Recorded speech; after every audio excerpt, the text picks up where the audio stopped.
Last time we talked about sunspots, and I left you with this picture and a cliffhanger about the most misunderstood solar feature. To answer the question, no, this picture is not actually a flare. This is what's known as a prominence, sometimes PROM for short. Under normal conditions, you need a dedicated solar telescope to see a prominence. As we know, total solar eclipses are not normal conditions. So let's get into what prominences are and how to observe them with or without an eclipse. Prominences are honestly pretty simple features. By definition, they only occur along the edge of the sun's disk. In the sunspots video, I talked about how loops in the sun's magnetic field pop up out of the surface to cause sunspots. Now we're going to focus on what happens above the surface. The loops in the magnetic field are invisible by themselves, but it's easy for ultra-hot gas, or plasma, to get trapped in those magnetic field lines. And when this happens along the edge of the sun's disk, we get to see these loops of plasma side on. These are prominences. Now, prominences can take all kinds of shapes and sizes, but the complete loops are usually the most impressive. A time lapse also shows that plasma is not just trapped in the magnetic loop and kind of sitting there. The material flows along the field lines, usually flowing up and out on one side, and then back down to the surface at the other end of the loop. The chances of seeing a prominence really depend on where we are in the sunspot cycle. During periods of low solar activity, weeks can pass without a prominence being visible on the sun. Right now, solar activity is pretty good, and it's expected to increase through the rest of 2024.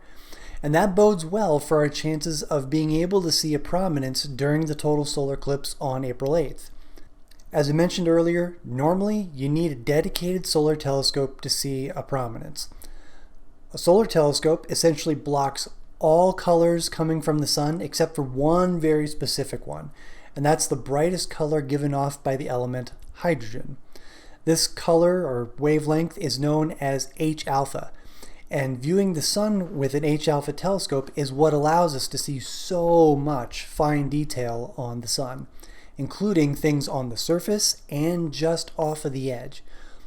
Most of the images you've just seen are images and time-lapse I got using my Lunt 100mm solar telescope.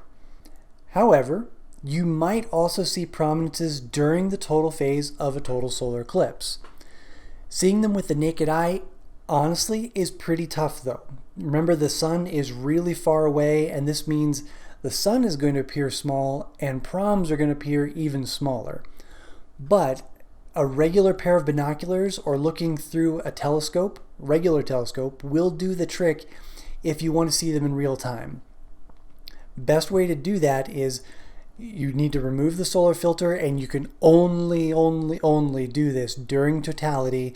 And honestly, I would do it during the middle of totality for two reasons. One is safety. The sun's disk is least likely to pop back out on you if you lose track of time. And two, the background sky will be at its darkest during the middle of the eclipse. If you don't have binoculars or a small telescope, you can use a telephoto lens on a camera, and the prominences will show up in the images afterwards.